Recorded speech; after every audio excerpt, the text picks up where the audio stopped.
Meu caro vestibulando, minha cara vestibulanda, aqui professor Guilherme Lemos da sua disciplina de Atualidades. Gostaria aqui de reiterar a nossa missão de multiplicar as tuas chances de aprovação. Antes de mais nada, eu gostaria de agradecer muito a repercussão do nosso portal, agradecer a sua fidelidade e reforçar o nosso compromisso em relação à sua aprendizagem significativa, tá bom? Hoje eu vou trabalhar com vocês um tema específico, entretanto, eu quero pelo menos elencar alguns fatos marcantes que ocorreram nas últimas semanas, tá bom? O primeiro trata justamente de um desdobramento de um tema que nós já trabalhamos. Aqui no canal, com certeza, você deve ter acompanhado a aula sobre a pena de morte ou pena capital e o caso Marco Acher, visto que no período em que a aula foi gravada, o primeiro brasileiro, Marco Acher Cardoso Moreira, 53 anos, havia sido executado na Indonésia pelo crime de tráfico de drogas, quando mesmo entrou no aeroporto de Jacarta portando 13,4 kg de cocaína escondidos nos tubos de sua asa delta.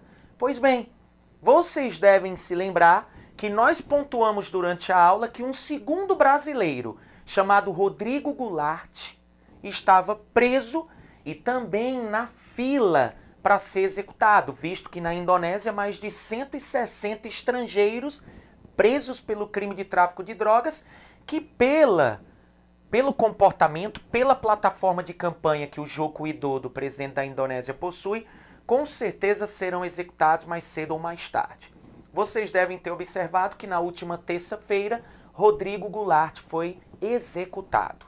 Depois de 11 anos preso, 2 laudos médicos confirmando a questão envolvendo a esquizofrenia, os delírios que o mesmo estava passando, mesmo assim, Joko Widodo, numa resolução sobre a lei, afirma que apenas gestantes e menores de 18 anos poderiam escapar da pena, usando essa expressão.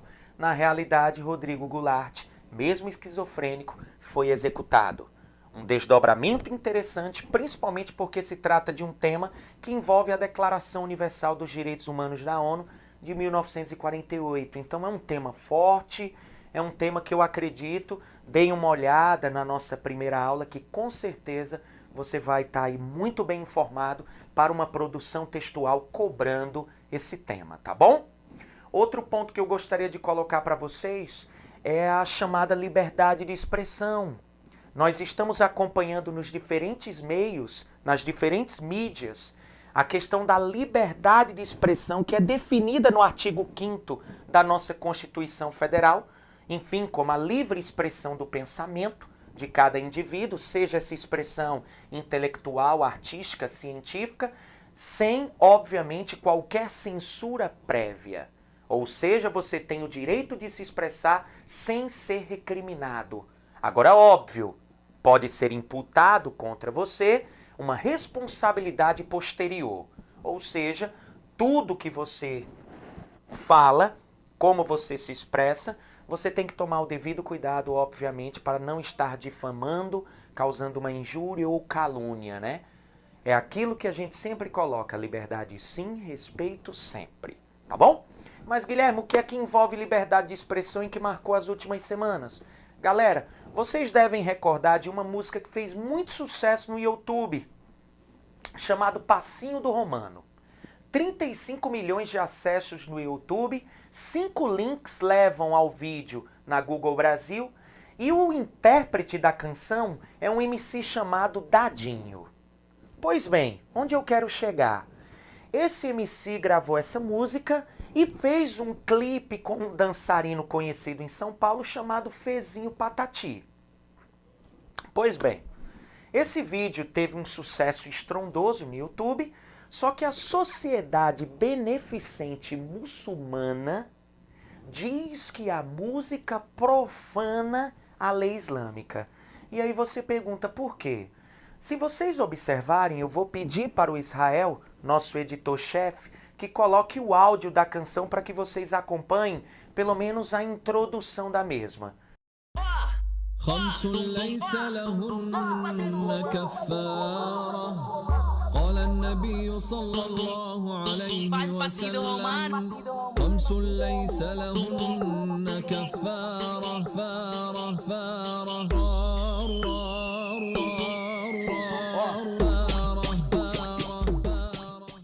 Vocês vão perceber que durante a execução da música, você vai observar na introdução que o MC se utiliza na produção da música de fragmentos de uma oração contida no Corão, que os muçulmanos só podem realizá-la em estado de pureza. Observem o tamanho do problema. De um lado, o MC Dadinho, o YouTube e a Google defendendo a liberdade de expressão, e o próprio MC afirmando em depoimento que não teve esta intenção, enfim. E do outro lado, a Sociedade Beneficente Muçulmana, que ganhou em primeira instância, se utilizando do quê? Do princípio de que a canção, além de profanar a lei islâmica, óbvio, fere a religiosidade muçulmana, também definido no artigo 5º da Constituição, e eles vão se utilizar desse princípio, a liberdade de crença religiosa. A liberdade religiosa, obviamente, para caracterizar a música como, enfim, um delito que estaria ferindo a religiosidade muçulmana.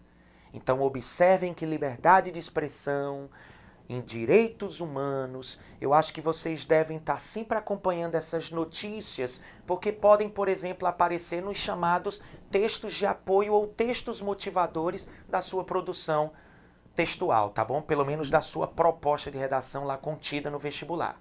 Pois bem, hoje eu vou trabalhar com vocês um tema que também parte de uma notícia que chamou a atenção nas últimas semanas. Em São Paulo existe uma escola chamada Eduardo Raduan. E nessa escola estudava um garoto de 14 anos, chamado Peterson Ricardo Teixeira de Oliveira. 14 anos.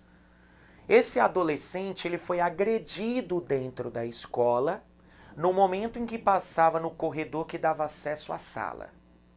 Os colegas batizaram o corredor como sendo o corredor da morte. E no presente momento em que o Peterson foi passar no corredor, os meninos, obviamente se utilizando de termos bem pejorativos, disseram o filho do gay, o filho do homossexual, para não usar o termo utilizado, tá vindo. E começa aí uma sessão de espancamento. Lógico, a polícia tomou conhecimento do fato através de uma denúncia anônima. O garoto foi pisoteado, principalmente na região do tórax, foi pisoteado, deram chutes, enfim, na cabeça do adolescente. Depois de 5 horas, de acordo com o exame necroscópico, o Peterson teve um mal súbito. E aí as pessoas acreditaram, as agressões tinham alguma relação? Bem, de acordo com o laudo médico, com o exame necroscópico, o que o Peterson tinha era uma cardiomiopatia hipertrófica, ou seja, aquela doença de expansão do coração. E colocaram que a causa de morte do mesmo foi uma causa natural, devido a essa patologia. Mas, na realidade, a família, o casal de pais, enfim, do Peterson e o grupo LGBT, criado em 1990 no estado de São Paulo, não aceitam a versão colocada pelo hospital. Na realidade, eles acreditam que as agressões que o garoto sofreu foi que, obviamente, gerou seu óbito mais tarde. Tá certo? Então, chama a atenção esse fato. Para trabalharmos o quê? Hoje, o nosso tema é a família contemporânea e a sua representação no Brasil. A formação de novas famílias. E a gente vai utilizar utilizar como documento para essa aula, como principal fonte para o embasamento teórico, o Estatuto da Família, o projeto de lei 6583 de 2013 do deputado Anderson Ferreira do Partido Republicano. Tá bom?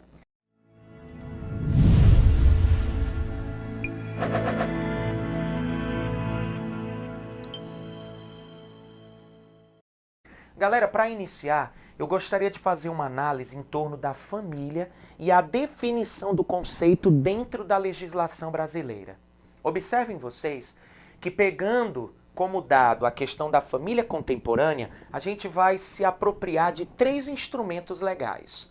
A gente vai definir a família dentro do Código Civil de 1916, a gente vai definir a família, e aí vai haver uma profunda alteração do que é família no Brasil, através da Constituição Cidadã, a Constituição Federal de 1988, e ao final a gente vai ver a nova, enfim, a mais moderna das definições do conceito família, presente na Lei 11.340 de 2006.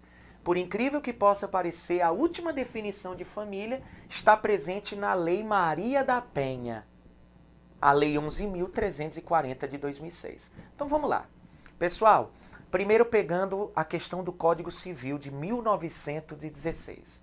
Não esqueçam que naquele período nós ainda estávamos profundamente influenciados. Nós tínhamos uma sociedade influenciada pelo patriarcalismo institucionalizado. O que significa isso? O Estado era laico.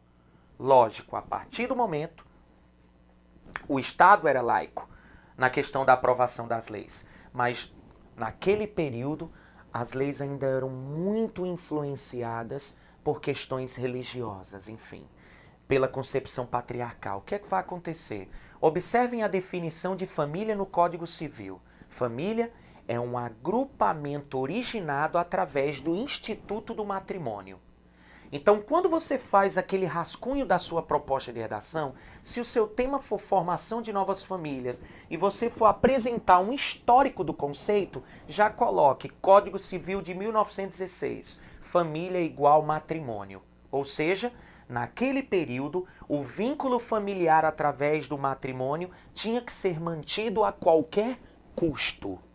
O que significa isso, Guilherme? Que no Código Civil de 1916 você tinha o divórcio como um instrumento proibido. O divórcio era proibido. E se no caso nós tivéssemos um casal que se separasse, o cônjuge responsável pela separação era punido severamente. Então você observa que no Código Civil de 1916 o conceito de família é extremamente limitado, extremamente taxativo. Tá certo?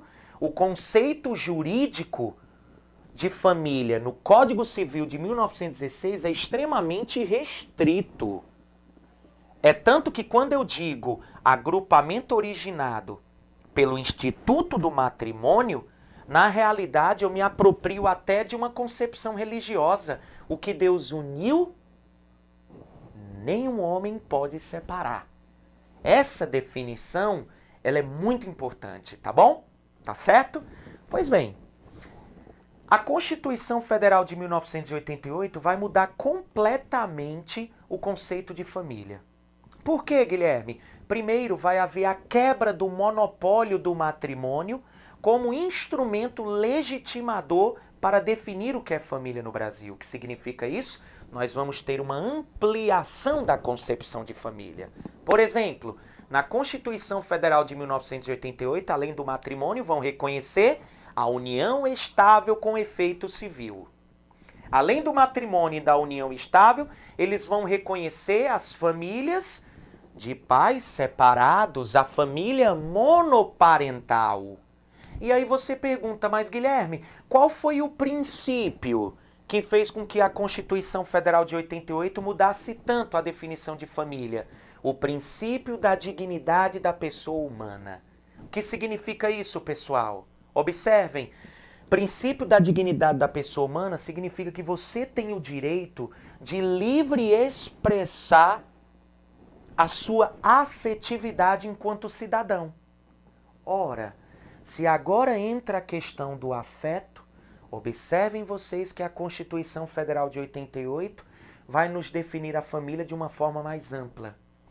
Todo e qualquer agrupamento onde os seus membros formadores se enxergam, ou seja, enxergam uns aos outros como um familiar. Observem a definição.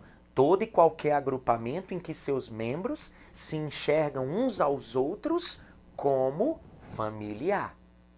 E aí você diz, mas Guilherme, por que você diz que a Lei Maria da Penha ela vai colaborar principalmente para o reconhecimento das uniões homoafetivas? Galera, observem vocês. Código Civil de 1916, matrimônio. Constituição Federal de 1988, matrimônio, união estável, família monoparental. Lei 11.340 de 2006, Lei Maria da Penha. Olhem como o conceito vai ampliar. Vocês recordam que essa lei ela é sexista? O que significa isso? Ela defende, ela protege o gênero feminino. O nome, com muita justiça, a lei batizada de Maria da Penha, é uma homenagem a uma biofarmacêutica cearense, chamada Maria da Penha Maia Fernandes. Maria da Penha Maia Fernandes foi agredida por 2 vezes. O esposo, o cônjuge, um professor universitário chamado Marco Antônio Heredia, atentou contra a vida da mesma. E, logicamente, a Maria da Penha lutou pela aprovação de uma lei que nada mais é do que uma lei que traz todos os mecanismos para coibir qualquer ato de violência doméstica ou intrafamiliar contra a mulher. E aí você pergunta, Guilherme, e onde entra a definição de família? Existe um parágrafo único na Lei Maria da Penha, do artigo 5º dela, em que diz que todo o efeito da lei é aplicada e independe de orientação sexual.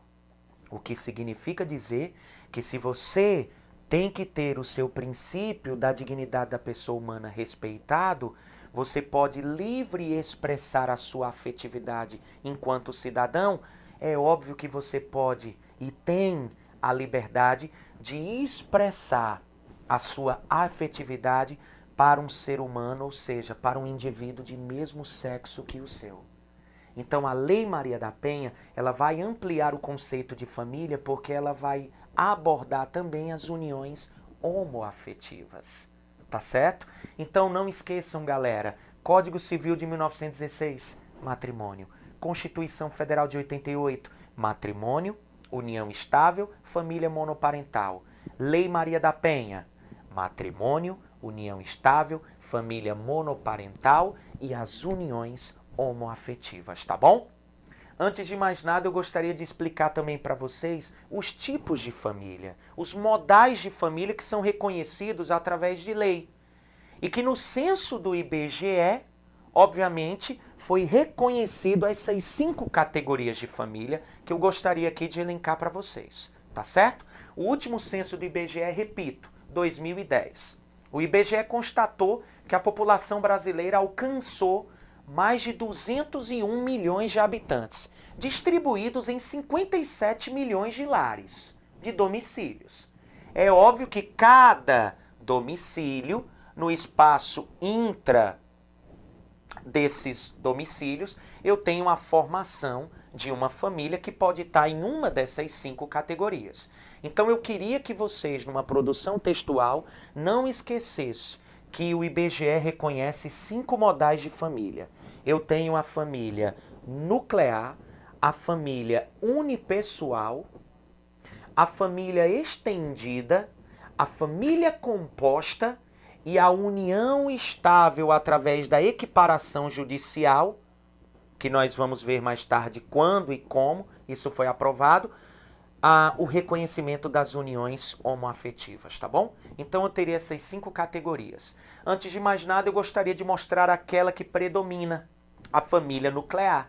66% das famílias no Brasil ainda seguem o modelo nuclear, que você conhece, enfim, popularmente como família tradicional. Não esqueçam vocês que eu citei o Estatuto da Família. O Estatuto da Família, esse projeto de lei 6583 de 2013, o grande problema dele, quando eu tive contato com o Estatuto, eu observei. O banho de água fria, principalmente na comunidade LGBT, foi a questão do artigo 2º, que define que a entidade familiar é aquela formada pela união entre um homem e uma mulher, ou um de seus pares e seus descendentes. Ou seja, o Estatuto da Família tenta reforçar o conceito de família lá do Código Civil de 1916 que nós já citamos. Na visão desses grupos, o Estatuto da Família, como essa definição fechada, limitada, taxativa, estaria ferindo a Constituição Federal de 88 e a Lei Maria da Penha, ou seja, configura-se num retrocesso dentro da legislação que já foi alcançada por esses grupos. Então observem vocês que o Estatuto da Família, o problema, o artigo 2º, quando define a família como sendo aquela reconhecida pela união entre um homem e uma mulher e os seus descendentes. Tá bom? Tá certo? Pois bem, Guilherme, você citou ao final a Lei Maria da Penha. E a definição de família? Galera, Código Civil de 1916, agrupamento originado pelo Instituto do Matrimônio. Constituição Federal de 88, todo e qualquer agrupamento em que seus membros se enxerguem uns aos outros como familiar. Lei Maria da Penha, todo e qualquer agrupamento em que seus membros vivam algum vínculo afetivo. Tá bom? Família nuclear predomina no Brasil 66%. Qual seria a família nuclear? Vê se você se enquadra em uma dessas categorias. Família nuclear, casal com filhos, casal sem filhos, mulher com filhos, homem com filhos. Ok? A família nuclear. Tá certo? Eu peço que vocês aprendam como se dá a formação da família nuclear, que as outras categorias vão ficar muito fácil. Porque as outras categorias é você pegar a família nuclear e acrescentar algo novo. Apenas isso. Então não esqueçam, casal com filhos, casal sem filhos, mulher com filhos, homem com filhos. Tá bom? A família nuclear. Pois bem, a família unipessoal.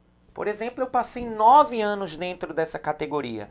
A família unipessoal é aquela em que o IBGE considera como sendo aqueles indivíduos que moram sozinhos.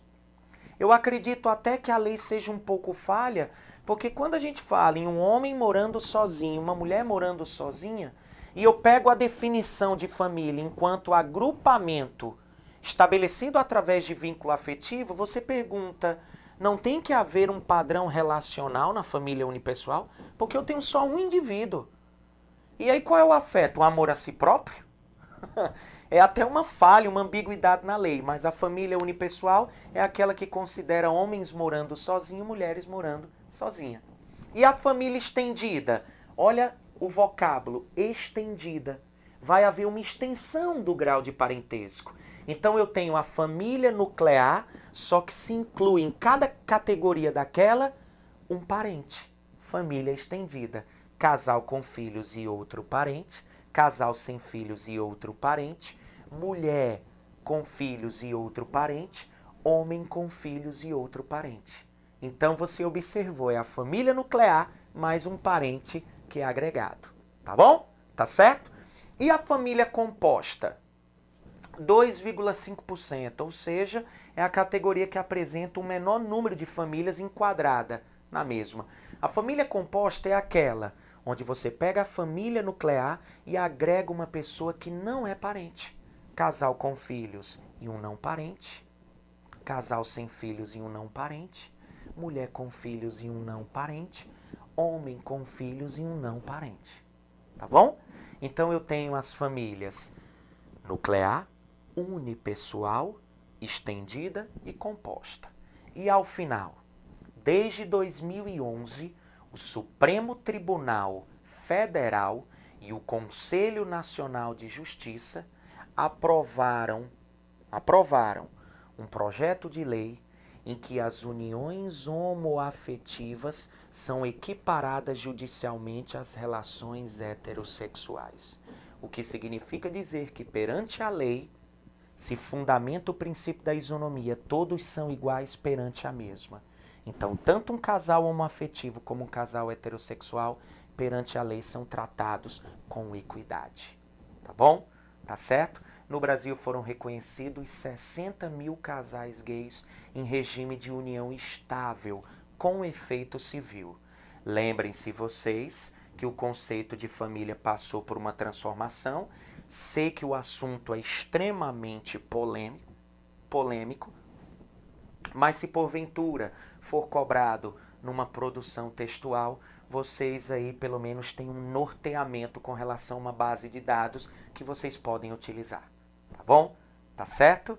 Eu agradeço demais. Até a próxima. Não esqueçam de dar uma olhadinha nesse caso envolvendo a execução de Rodrigo Goulart. Ok? Será que Joko Widodo não praticou, pelo menos autorizou a prática da execução como um lobby político, ao invés de estar utilizando mesmo a pena de morte como um instrumento para reduzir a criminalidade? Como feedback, dá uma olhadinha no caso dessa canção, pode vir nos textos motivadores, dá uma olhadinha na polêmica em torno dessa canção chamada Passinho do Romano e, ao final, óbvio, se debruça numa leitura mais atenta sobre o Estatuto da Família para ter uma visão completa aí da formação de novas famílias e do seu reconhecimento pelo IBGE. Tá bom? Tá certo? Inclusive tem uma família, tem até uma canção da banda O Rapa, em que eles se utilizam dessa nova definição de família. Ou seja, família agora não precisa mais eu ter uma conta sanguínea. O que necessita é um pouco mais de sintonia. Família é aquela que você escolhe para você. É aquela que você escolhe para viver. Tá bom? E o afeto. Não esqueçam latim, affectionem familiae, a família do afeto. O afeto, o amor é que define a instituição familiar. Não esqueçam vocês, além do Estatuto da Família, o artigo 226 da Constituição Federal de 1988, que traz a família como a base da sociedade, a célula máter, e que tem o direito à proteção por parte do Estado. Dê uma olhadinha, o tema é recorrente, extremamente polêmico, tá bom? Aqui eu finalizo, até a próxima, se Deus quiser.